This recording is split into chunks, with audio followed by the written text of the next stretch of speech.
So hello everyone. आपका ये पहला लेक्चर है केमिस्ट्री का, जो आपके बुक्स दिए गए हैं, प्रेस्क्राइब किए गए हैं। सेलिना का बुक आपको दिया गया है शायद। तो इसके हिसाब से पहला चैप्टर आपका है लैंग्वेज ऑफ केमिस्ट्री। तो केमिस्ट्री का लैंग्वेज जानना बहुत ज़रूरी है आपको, और ये चैप्टर बहुत ही ज़्यादा ज़रूरी है आगे के लिए। क्लास 10, 11, 12, और अगर आप केमिस्ट्री पे ही अपना बीएससी एमएससी भी कर रहे हैं तो ये वाला चैप्टर आपको बहुत ज़्यादा अच्छे से पता होना चाहिए। सिंबल्स के बारे में, रेडिकल के बारे में, फॉर्मूला मेकिंग के बारे में, इक्वेशंस को बैलेंस कैसे करते हैं, वो सब जो है हम ये चैप्टर में सीखने वाले हैं। आज आपका ये लेक्चर में हम इंट्रोडक्शंस पढ़ेंगे, एटॉमिसिटी के बारे में पढ़ेंगे, आयंस के बारे में पढ़ेंगे, कैटायंस और एनायंस क्या होते हैं, वैलेंसी के बारे में हम थोड़ा बहुत जानेंगे, और सिंबल्स के बारे में हम जानेंगे। ठीक है, कि सिंबल्स क्या क्या होता है। तो स्टार्ट करते हैं आज का लेक्चर।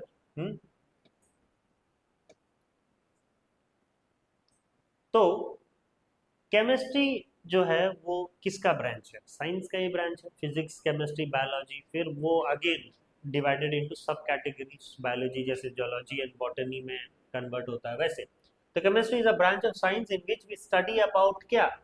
मैटर। अगर हमने मैटर वर्ड यूज कर लिया, इसका मतलब क्या? हमने सब कुछ यूज कर लिया। Matter is anything that occupies space and has some mass, right. And matter में तीन कैटेगरी आते हैं, सॉलिड, लिक्विड और गैस। और भी दो आते हैं, बीईसी और प्लाज्मा, ये आपने पढ़ा होगा, राइट। बॉस आइंस्टाइन कंडेंसेट और प्लाज्मा। तो ये दो चीज भी अलग से आते हैं आपके सॉलिड, लिक्विड, गैस के साथ। तो ये सब अगर हमने यूज कर ही लिया है तो केमिस्ट्री हम पढ़ लेंगे। It's a study of chemical, study of matters, okay, is known as chemistry. अगर केमिस्ट्री के अंदर जाएं तो मॉलिक्यूल जो है एक क्या होगा? स्मॉलेस्ट पार्टिकल होगा। आप सोचते होगे एटम, एटम भी है, स्मॉलेस्ट पार्टिकल है, लेकिन एटम का खुद का पहचान नहीं है, इंडिपेंडेंसी नहीं है। अगर मॉलिक्यूल को देखा जाए तो हाँ, मॉलिक्यूल इंडिपेंडेंटली एग्जिस्ट कर सकते हैं, जैसे कि Cl2। इनको कोई और दूसरे का दरकार है? नहीं, वो स्टेबल है Cl2, राइट। H2 स्टेबल है, लेकिन H स्टेबल नहीं है। H हमारा एटम है, लेकिन H2 हमारा क्या है? मॉलिक्यूल है। तो उन्होंने H2 ने जो है बॉन्ड बना के स्टेबल हो गया है, लेकिन H हमारा क्या है? अनस्टेबल है। तो एटम है, स्मॉलेस्ट पार्टिकल है, लेकिन इंडिपेंडेंट एग्जिस्टेंस नहीं है। Molecule is smallest particle of matter which has independent existence. आगे हम लोग पढ़ेंगे इसके बारे में। प्योर सब्सटेंस क्या होता है? देखिए, pure substance is the one which is made up of molecule containing same kind of atom. वो वैसे प्योर सब्सटेंस जो है वो मॉलिक्यूल से बने होते हैं, और उनके अंदर क्या होता है? सेम काइंड ऑफ एटम होते हैं। अगर सिमिलर एटम्स हैं तो हम लोग उनको बोलते हैं क्या? एलिमेंट। और अगर डिफरेंट एलिमेंट्स हैं, डिफरेंट हैं, तो हम उनको क्या बोलेंगे? कंपाउंड। पता है आपको? तो यहाँ पर देखिए, जैसे कि carbon dioxide is a pure substance where molecule of it's are made up of two oxygen atom and one carbon atom. अगर कार्बन डाइऑक्साइड को मैं बोलूँ तो CO2 है, जिसमें दो ठो ऑक्सीजन एटम है और एक क्या है? Carbon atom. और CO2 जो है मिलके एक प्योर सब्सटेंस बन रहा है, राइट। वो एक कंपाउंड है। CO2 जो है एक कंपाउंड है। A pure substance in which molecule is made up of atom of same kind are called क्या? एलिमेंट। ठीक है, आर कॉल्ड एलिमेंट। अगर एक एटम से बना हुआ है, जैसे H2, दो हाइड्रोजन एक एटम से है, राइट। जैसे कि आपका सोच लो Cl, क्लोरीन एटम से ही बना हुआ है, तो हम लोग उसको क्या बोलेंगे? एलिमेंट बोलेंगे। And all elements are made up of atom, the smallest particle of an element which represent all the properties of an element. और ये जो एलिमेंट्स होते हैं, H हो रहा है, Cl हो रहा है, वो सब क्या हो रहे हैं? वो generally these are made up of क्या? Atoms. Okay, these are made up of atoms, the smallest particle. Atom से ही ये बनते हैं, एलिमेंट्स बनते हैं। ठीक है।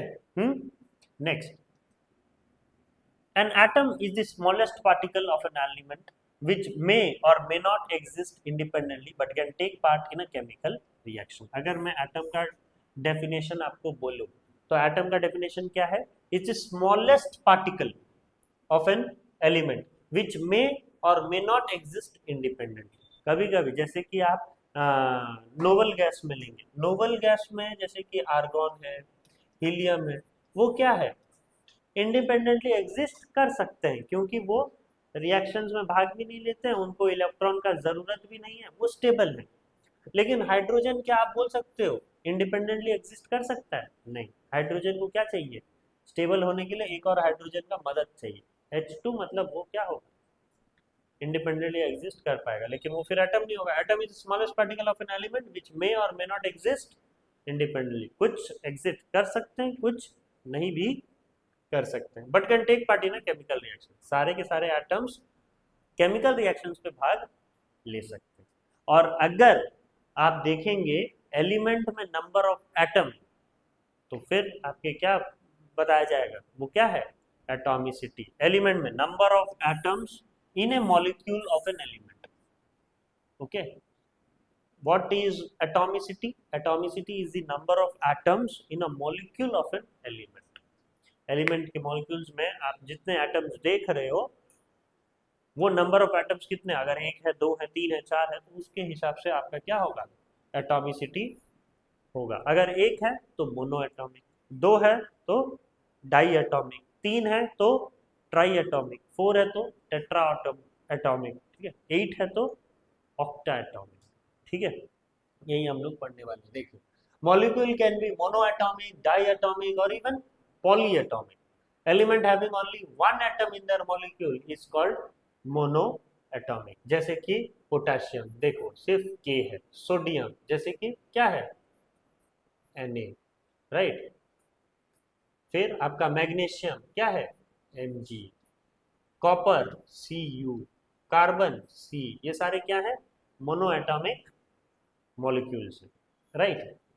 Element having two atoms in their molecules are called as diatomic molecule। जैसे कि hydrogen H2, oxygen O2, nitrogen N2, chlorine Cl2, ये सारे क्या होंगे, diatomic molecule होंगे। Element having three atoms in their molecules are called as triatomic molecule। जैसे कि ozone O3 allotropic form of oxygen है, एलोट्रोपिक फॉर्म ऑफ ऑक्सीजन को ozone बोला जाता है। Elements having four atoms in the molecules are called as tetraatomic molecule. Example क्या है, phosphorus P4। Okay, वो आपके क्या है, टेट्राएटॉमिक मॉलिक्यूल है। Element having 8 electron in their molecules are called as octaatomic. जैसे कि सल्फर, सल्फर S8 में पाया जाता है। समझ में आया? तो इस हिसाब से आपके एटॉमिसिटी होते हैं। आपने मोनो एटॉमिक के बारे में जाना, डाई एटॉमिक के बारे में, ट्राई एटॉमिक, टेट्रा एटॉमिक और ऑक्टा एटॉमिक। सवाल यहाँ से ये आता है कि name an octa atomic element, तो आपको क्या बोलना है, sulphur. Name a tetra atomic molecule, तो आपको क्या बोलना है, फॉस्फोरस। इस प्रकार से क्वेश्चन आता है। When atom or molecule of different element combine chemically in a fixed ratio, they form molecules of a क्या, कंपाउंड। जब दो, यहाँ पर बोल रहा है when atom और molecule of different element, और डिफरेंट एलिमेंट से, जैसे कि हाइड्रोजन और क्लोरीन मिल गए तो बनाए क्या, HCl। कार्बन और ऑक्सीजन मिल गए तो बनाए क्या, CO2।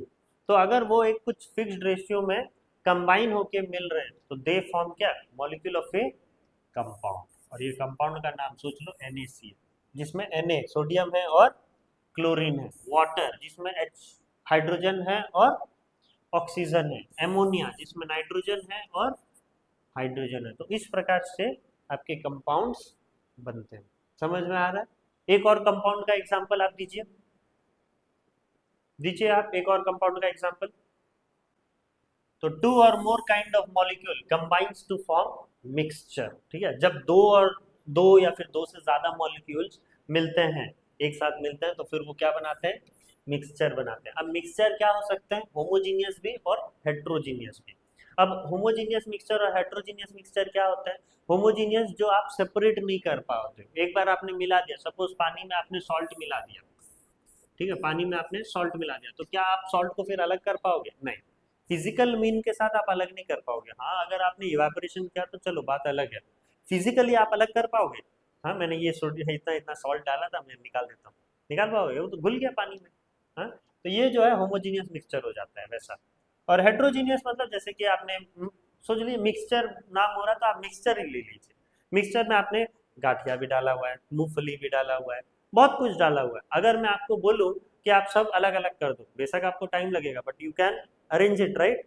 आप अलग अलग कर सकते हो, बादाम को आप साइड रख सकते हो, गाठिया को आप साइड रख सकते हो, जो चूड़ा वगैरह जो डाला जाता है, हाँ, किशमिश वगैरह जो डाला जाता है उनको आप साइड कर सकते हो। तो जो चीज़ को आप सेपरेट कर सकते हो by using by physical mean, that is what, heterogeneous. तो मिक्सचर दो प्रकार के होते हैं, होमोजीनियस और हेट्रोजीनियस। आप केमिकल्स में भी डालो। तो जनरली डेल्टॉन बोल के एक साइंटिस्ट था, तो उन्होंने जो है बहुत सारे से सिंबल दिया टू रिप्रेजेंट दी एलिमेंट, लेकिन उसका सिंबल ज़्यादा देर तक चला नहीं। बहुत ही जो है अपनी थ्योरी लगा के उन्होंने जो है सिंबल्स दिया था, जो ज़्यादा देर तक हमारे कॉमन सिंबल्स नहीं मैच खाए।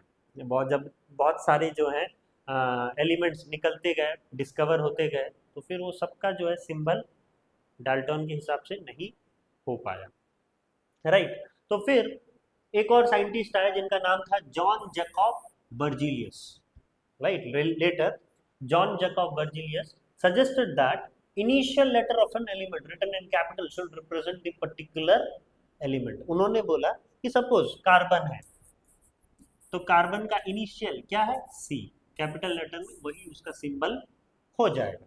ठीक है, हमने मान लिया उनका बात। लेकिन जब फिर क्रोमियम का स्टार्ट हुआ, कॉपर आ गया, तो सब अब सी सी होने से फिर किसको हम लोग बुला रहे हैं, तो फिर दिक्कत हो जाएगा। तो फिर however the method suggested by him let the basis of IUPAC. IUPAC का फुल फॉर्म क्या है पता है आपको, international international union of pure and applied chemistry, pure and applied chemistry.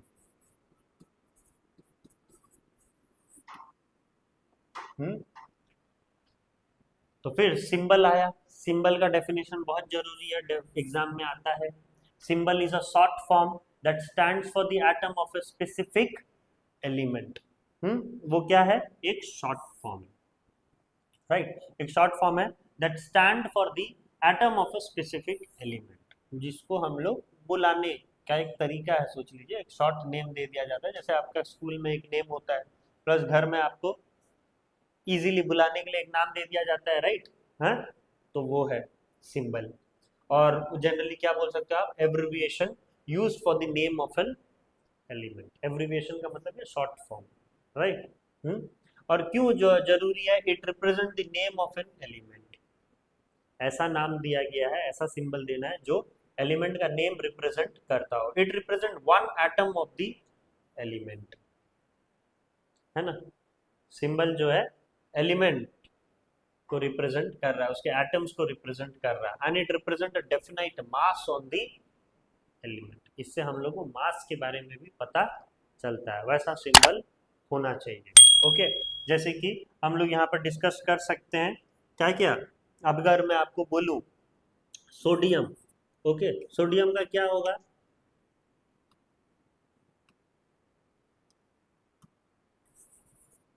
Sodium का सिंबल बोलिए,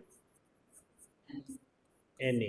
कहाँ से आया है वो, लैटिन नेम नेट्रियम से, ठीक है, नेट्रियम। पोटाशियम का सिंबल के, कहाँ से आया है, कैलियम। गोल्ड का Au, कहाँ से आया है, ऑरम। सिल्वर का Ag, कहाँ से आया है, आर्जेंटम। मर्क्यूरी Hg, कहाँ से आया है, आइडोगैरम, है ना। फिर और क्या बोल सकते हो, टंगस्टन, बताओ इसका क्या है, बहुत बार आता है सवाल, क्या है, W, कहाँ से आया है, वुल्फ्रॉम, वुल्फ्रॉम वहां से। आ जाए ना। और और भयानक तरीके का, हाँ, प्लैटिनम, पीटी, पीटी हमेशा कैपिटल होगा, पहला लेटर कैपिटल होगा, इसके बाद वाला क्या होगा, स्मॉल होगा, ठीक है। कॉपर, सी यू, कहाँ से आया, क्यूप्रम से, ठीक है, क्यूप्रम से आया। ये कॉपर का है। फिर और टी, टी से क्या है, टी तो मैंने बोल दिया है, टीन, हाँ, टीन का क्या होगा, एस एन, कहाँ से आया है, स्टेनम, है ना। लेड का क्या होगा, पीबी, प्लम्बम। हम्म बोले बम बम। हम्म? फिर और क्या है, आर्गन का जैसे, है, ए आर, नोबल गैस है। क्रिप्टॉन का क्या होगा, के आर, क्रिप्टन का, ठीक है। रेडॉन क्या होगा, आर एन, है ना, वो सारे हैं। जेनॉन, एक्सी, एक्सी होता है जेनॉन, है। इस तरीके से बहुत सारे, सभी के जितने भी आपके एलिमेंट्स हैं, सभी एलिमेंट्स के क्या होते हैं, सिंबल होते हैं। कोई लैटिन नेम से होता है, तो कोई फर्स्ट लेटर होता है, जैसे कि कार्बन आपके फर्स्ट लेटर से ही होता है, सी, राइट। नाइट्रोजन आपके फर्स्ट लेटर से ही होता है, एन। ऑक्सीजन भी आपके फर्स्ट लेटर से होता है, ओ। हाँ, तो ऐसे सारे के क्या होते हैं, सिंबल होना बहुत जरूरी है, राइट। हम्म तो कुछ ऐसे एलिमेंट्स का आप मुझे सिंबल बताइएगा, जैसे कि एंटीमोनी का बताइएगा क्या है ना। फिर आप सिलिकॉन का बताइएगा क्या है। ये मैं नहीं बताऊंगा, आपको बताना है, ठीक है। कल मैं आपको पूछूंगा। एंटीमोनी का सिंबल, सिलिकॉन का, जर्मीनियम का सिंबल क्या होगा आपको बताना है, जर्मीनियम। फिर आयरन का सिंबल क्या होता है आपको बताना है, ओके। और आपको बताना है गोल्ड, सिल्वर, प्लेटिनम तो हो गया, मैंगनीज का आपको बताना है क्या है सिंबल, राइट। तो ये 5 आपको बताना है कल, हाँ, मैं आपको पूछूंगा, ठीक है।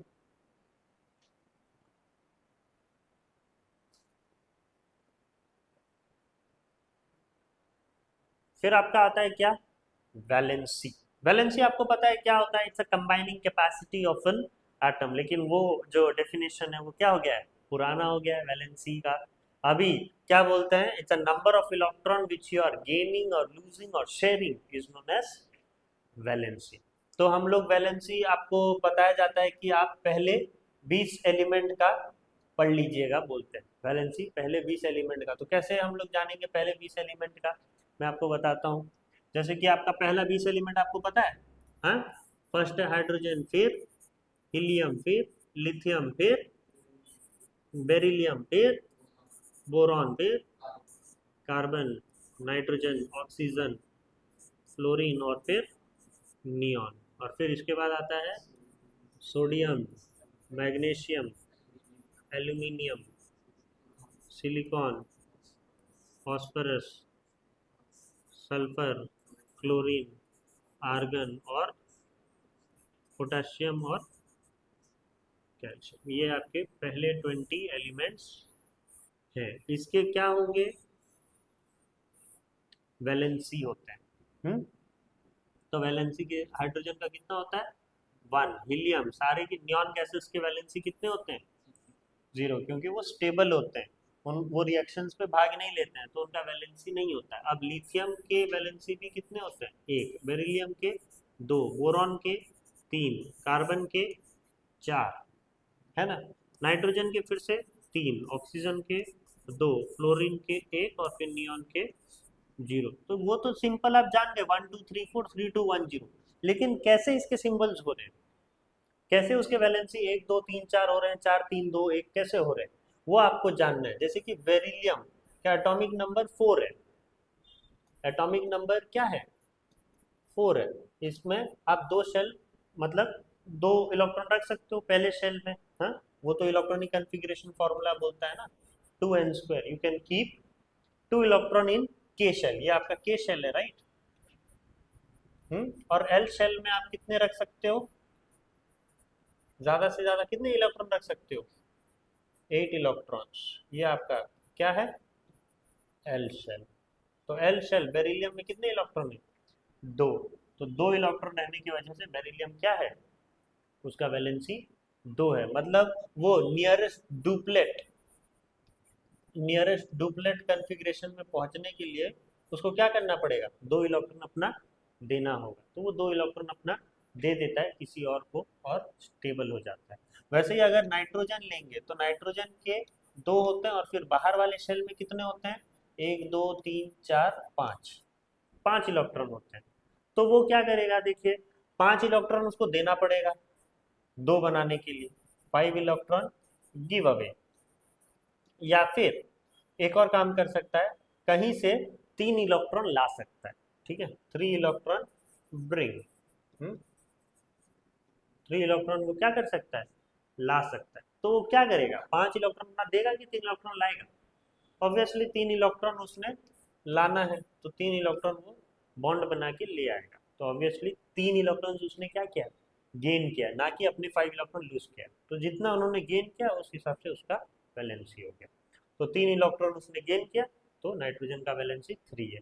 ऑक्सीजन 2 इलेक्ट्रॉन गेन करेगा, तो फिर इसका वैलेंसी क्या होगा, 2 होगा, राइट। ये 3 इलेक्ट्रॉन शेयर करके नाइट्रोजन अपना 3 इलेक्ट्रॉन कहीं से लाके वो उन्होंने क्या किया, ऑक्टेट कन्फिग्रेशन हासिल कर लिया। ऑक्टेट कन्फिग्रेशन मतलब क्या होता है, आउटर मोस्ट शेल में 8 इलेक्ट्रॉन रहना। और डुप्लेट कन्फिग्रेशन मतलब क्या, आउटर मोस्ट शेल में 2 इलेक्ट्रॉन रहना। समझ में आया।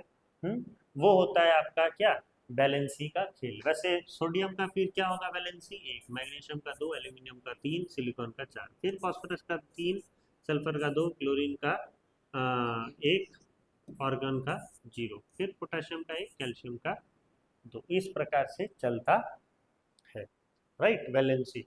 और इसके बाद फिर वेरिएबल वैलेंसी दिखाने लगते हैं। क्या, वेरिएबल वैलेंसी। फिर हम लोग को वैलेंसी प्रिडिक्ट करने में थोड़ा दिक्कत आता है,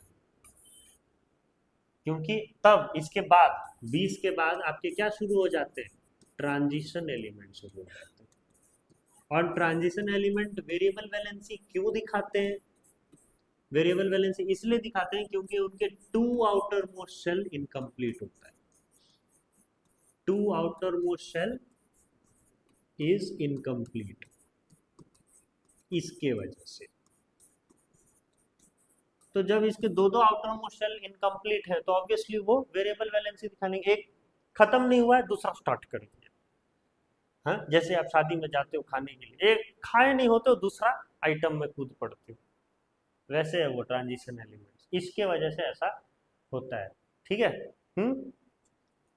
तो आगे का 20 के बाद आप नहीं निकाल पाओगे, वैलेंसी निकालना थोड़ा मुश्किल हो जाता है। वेरिएबल वैलेंसी दिखाते हैं, अलग अलग वैलेंसी दिखाते हैं। मैंगनीज बोल के एक होता है, वो तो क्या करता है, सातों वैलेंसी दिखाता है, +1 +2 +6 +4 +5 +6 +7, सब फॉर्म में मैंगनीज देखने को मिलेगा आपको, +1 +2 +3 +4 +5 +6 +7, सातों की सातों वैलेंसी दिखाता है मैंगनीज।